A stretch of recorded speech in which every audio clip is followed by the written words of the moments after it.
न्यूजमध्ये आपले स्वागत। शब न्यूज करिता मी सिमरन सय्यद। आज दिवसभराच्या घडामोडीतील पाहूया एक महत्त्वाची बातमी।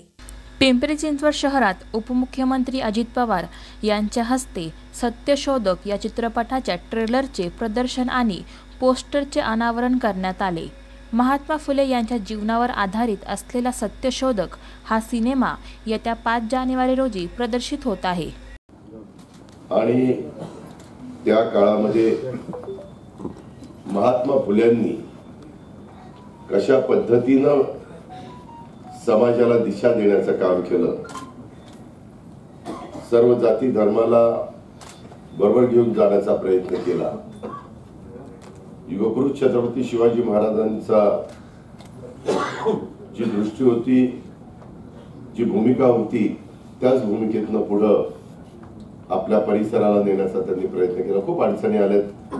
2 तारखेला मला ते चित्रपटाचा, आज आपण त्या छोटा कार्यक्रम इथे घेतला, परंतु 2 तारखेला आयनॉक्सला माझी त्यांनी तारीख घेतलेली आहे। त्या दिवशी चित्रपट आम्हा लोकांना दाखवणार आहे। 5 जानेवारी पासून महाराष्ट्रातल्या जनतेला चित्रपटगृहामध्ये हा चित्रपट उपलब्ध होणार आहे। माझी विनंती आहे की ह्या गोष्टीला बरेच वर्ष जरी झालेली असली तरी नवीन पिढीने बघितले पाहिजे आणि त्यांनी कशा प्रकारे अशा थोर महापुरुषांचे चित्रपट प्रतिकूल परिस्थितीमध्ये समाज घडवण्याचं काम केलं, हे पण माझ्या नवीन पिढीने समजून घेतलं पाहिजे।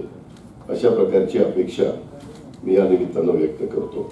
आपल्या शहराची बातमी मिळवा आता शबनम न्यूजच्या ॲपवर। शबनम न्यूज मीडिया ग्रुप वतीने आपल्यासाठी शबनम न्यूज ॲप तयार करण्यात आले आहे। गुगल प्ले स्टोअरद्वारे आपण सदर ॲप डाउनलोड करू शकता व शबनम न्यूजवरील बातमी क्षणात मिळवू शकता। मग वाट कसली पाहताय? गुगल प्ले स्टोअर ॲप आजच डाउनलोड करा।